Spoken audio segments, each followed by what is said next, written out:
Jared Polin, FroKnowsPhoto.com, and welcome back to another rapid fire critique where I take 10 of your best images and give them a what?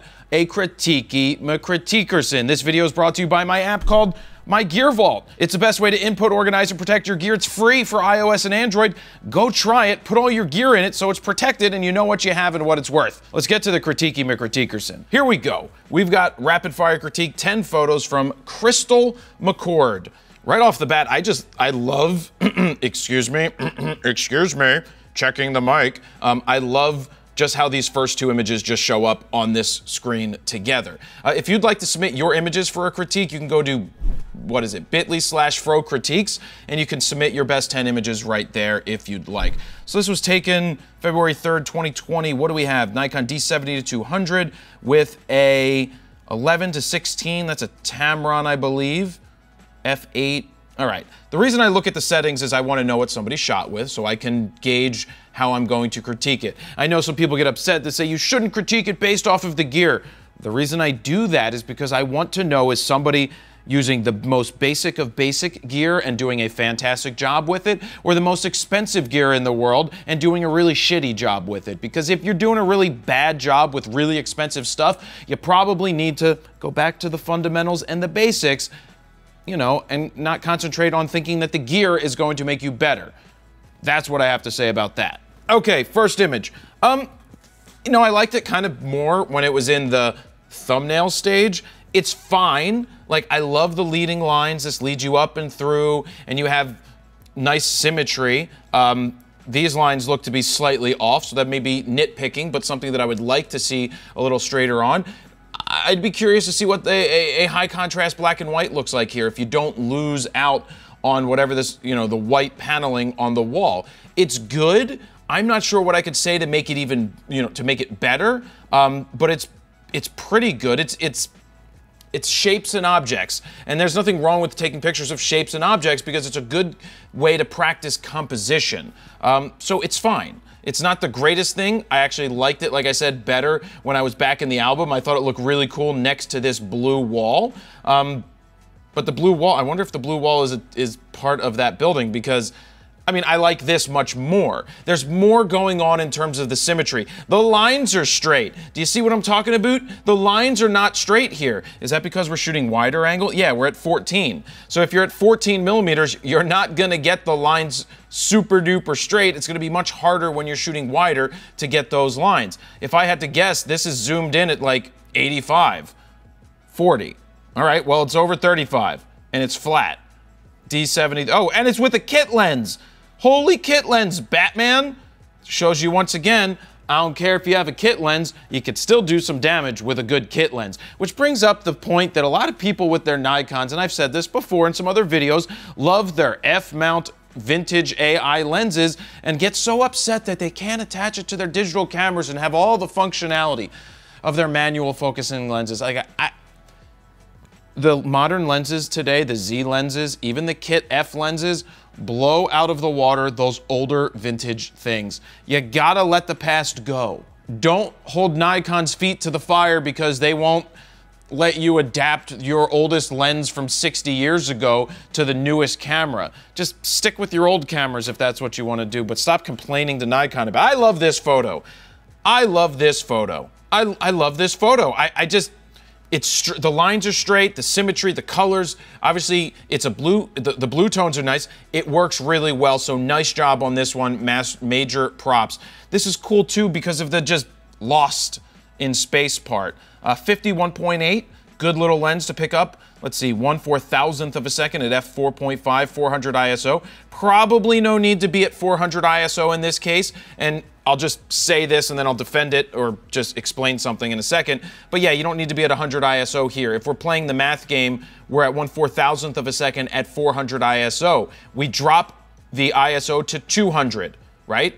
One stop, 200 to 400, 400 to 200 is one stop. One stop of shutter speed then from 1/4000th is, you half it, and you're at 1/2000th of a second at 4.5, same exact exposure. If you go from 200 to 100 ISO, you are now down 2 stops of light. So we go from 1/4000th to 1/2000th to 1/1000th. So All of that being said, I don't care what ISO you use. But in this situation, if you're photographing outside, it's super bright, you're at 1/4000th of a second, that's probably the top shutter speed that camera, the D7300, goes to. I don't believe it goes to 1/8000th of a second. So it's possible that it's still a little overexposed because it would have it couldn't go faster than 1/4000th of a second, but that doesn't mean that it's wrong to be at 400 ISO outside. I shoot at higher ISOs to give me the shutter speed that I want to get to capture the motion or the moment that I want to capture. Whether you capture it with a fast shutter speed and you needed it or not, it doesn't matter. It's just something to keep in mind that there are certain situations where if you're outside in the bright daylight and you're shooting up at the sky, you may not need to be at 400 ISO and at 1/4000th of a second. But it doesn't mean that you did anything wrong. It's just something to keep in mind for the future. All right, here we go. Let's get back into it. Next image. Basketball. D5300. 18 to 55 kit lens again. 400 ISO. 1/40th of a second. Maybe on a tripod or something for this, but you should be able to handhold at 1/40th. I don't think that lens has image stabilization, but 3.5, yeah, 18 millimeters. Look at this. The background's blown out. I couldn't tell you that this was taken with a kit lens unless I actually looked and saw that it was taken with a kit lens. That's the point here, is that it doesn't matter what it's taken with. The picture looks great. Colors are muted because it's an abandoned gym, so that's one thing. Well, I like the little bit of sun flare, sun coming in through here. I don't like what it's telling me to do on the wall, but this looks fine. Like, I'm happy with that as a kit lens. It doesn't matter what it was taken with. Let me cut in here real quick and let you know that the image that you see on the screen right now was edited using Fro Pack 2. If you're looking to speed up your raw workflow or give yourself a great starting point, we created 15 all-new custom Lightroom presets that you can check out at FroKnowsPhoto.com/FroPack2. Over there, you can play with the sliders to see the befores and the afters, and if you decide to pick them up right now, they are currently on sale, or if you pick up the Fro Pack bundle, you can save even more. Now, let's get back to the video. Moving on, we've got pumpkins. Nikon D3200, we're going back a couple years ago, 35-1.8, super recommend that lens for, well, people that were shooting with that D3200 back in the day. It's fine. I don't know that the background would be that dark. F8, 1/2500th of a second, ISO 400. Unless this is against a super dark background or they just cut out the background, which I don't think they did because it looks like it's how it should be, but it's just a blah shot of pumpkins. It's muted colors. There's really nothing to it. It's also creatively cropped, trying to make it better than it is. This one just doesn't work. So this isn't one that I like. And it's very difficult for me to tell you what would be better in this situation. Maybe in the pumpkin patch if Charlie Brown was there. No, maybe in the pumpkin patch if you could see in the distance more pumpkins and just lines and lines of the stalks and stems and pumpkins in the grass or in the farm. That would be a better image than this just against this black background. All right, there we go. Nikon D7200, again with the kit lens. 18 millimeters on the kit lens, 4.5, 1/1250th of a second. See, now we're down at 100 ISO at 1/1250th and at 4.5. The reason we're at 4.5 is I don't know. Actually, the reason we're at 4.5 is most likely that they were zooming out and it was set to 4.5, and when they zoomed back to 18, it didn't go back to the 3.5.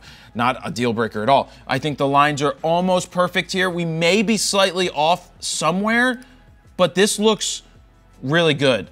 I like the processing. I like the toning. I like what I'm seeing here. The infinite focus is fine. Even at 18 millimeters at 4.5, it's infinite focus because you're shooting so wide. Sky looks great. This is just really nice that it's an empty bridge. The tones and yeah, you see a little bit of bowing here. That's normal with a lens like that. You're gonna see it with a bunch of different lenses. You could correct for that, but I don't care. I'm not looking at that. I'm looking at the bridge. This is really nice. Nice job right there with the bridge. We got a piano. You know how people say piano? Like piano? No, it's a piano. Piano. Piano. It's not an on the end of it. D5300, so they've had the 3500, the 5300, and the 7300. 1/30th of a second, 800, so lots of slow handheld. I mean, it's not going to go anywhere. The piano is not going to go anywhere when they're hand holding it. So 1/30th is fine. You just want to be careful at 1/30th of a second hand holding things. 15 millimeters, 11-16, 2.8. At least I got that 2.8 lens, but I'm still not sure what the love affair with 4.5 is. It's going to give you a little more depth, but all right. Oh, and they burn the hell out of the window here. You can see how much it's been brought back, because there's no way the window would look like that. They brought it back. This is fine. I would go super duper more contrasty, but it does work even this way. My way of contrast doesn't always work for everything, and just doesn't mean it's right for this situation. It's fine. This is where the piano was, but it's just like, okay, all right. We got a lantern with a weird crop, I think. Now we're at 3.2, 3 with the 35, 1/500th, ISO 800, that's fine. It's fine. I mean, I like the background blown out. This is what I was talking about with the pumpkin patch. If there was like a pumpkin here and then rows of pumpkins in the background, it would be better. But the crop is weird. Isn't it cropped? It looks like its aspect ratio is cropped a little bit, and I'm not sure why. Colors and tones are nice. So this is what I would be... It's better than the pumpkin shot because it gives you some depth and some explanation of where you are. So that I like better than having just an empty background or a dark background. Nice work with the reflection. Where is that? Old Mill. Yes, it's an Old Mill. 6.3, 18 millimeters. Again with the kit lens. Yeah, it's fine. Like, it's the nice reflection. Now, I'm curious, do I want this more at the top and this like here? No, I think it looks fine. One thing you could do, because we're at 1/60th of a second. Now this is the time, you know, even though the water's not moving fast, where you can break out an ND filter and you can bring the shutter speed way down. You can still shoot at 6.3 or whatever you want to shoot at, even wide open, but then you could start to get some long exposure, maybe some slight ghost, not bad ghosting, but you know when you see those super long exposures, like 2 minutes, 4 minutes of water, and it gets that nice look. You'll still have the reflection, but it's gonna be softer. It's gonna be more interesting, I think. It's something I would try. You throw an ND filter on there, and you do a longer exposure. Because here, you know, it's done with the kit lens. It's fine. It's more of a snapshot of the mill. But to take it to another level, you can try the ND filter, try the longer exposure, and then what's gonna happen is subtle movement, like the wind is gonna blow and it's gonna make the water move a little bit, but it's gonna look smoother. Not smoother, it's just gonna look that ghostlier thing, but it's gonna work. I hope that makes sense, because that would make this even better. Because you're not moving, but the water could get a nice softer look to it instead of this harsh reflection. It's good, but I'm saying that's one thing we could do to get better. GI, let's see. F8 with the portrait with the 51.8. See, that's where I'm not a fan of the F8 part. You know, but with that being said, now that you look at the image, it keeps everything in focus with the soldier here. The background isn't super distracting. What I would do is I would come in tighter and give a headshot. You don't have to shoot at 1.8, but I'm not really sure about the portrait at f8. I personally don't shoot the portraits at f8. The background isn't distracting, so that's not a big, terrible deal. But I would try, and let me see what kind of composition I could get here. I'm not trying to cut his ears, but you could do a vertical shot. You'd still know with the hat and some of the uniform that this is a soldier of some kind, or you could just come in slightly more and throw in one of these things. It's a little more difficult, but also I would probably throw in more of a full body, but shoot that at 1.8 so that you can separate this gentleman from the background, and that way, yeah, I just think it would be better for a photo story, because here it looks like just a snapshot of a person standing out here, and I'm trying to think of ways to make it better, and some of those could be playing with the depth of field to isolate the subject more, because the background isn't interesting here, and it's not really a necessity. That's what I got for that. So let's see what we have here. I think that's the last one. Back to the album. I really love this shot. Love this one. That's good too. Like that. Don't like that at all. Love this. Meh, meh, meh. Okay. There's some good ones here. A lot to build off of. And what I'm proud of here is that a lot of this was done with a kit lens. That just shows you, again, it doesn't matter what you're shooting with. Don't yell at me and say that I like to use the best gear, because for me, as a working professional, I want to use the best tools. That's fine. But when you're learning and you're working your way up and you're just becoming a better photographer, you have that 18 to 55. There is nothing wrong with it. Get your composition, get your angles, get your exposures right. And those are the building blocks of becoming a better photographer. Because once you get look, it's so much harder to teach composition, and it's so much harder to teach your angles and all of that. I can teach anybody how to get the exposure right, but it's much more difficult to train the eye. That's something that you have, and that's something that you build on after years of shooting. It just takes practice. So very nice job, Crystal, on this one. If you want to submit your images, send them to bit.ly/FroCritiques. That is where I'm going to leave it this time. Thank you guys very much for watching. Don't forget to like, share, comment, subscribe. Jared Polin, FroKnowsPhoto.com. See ya.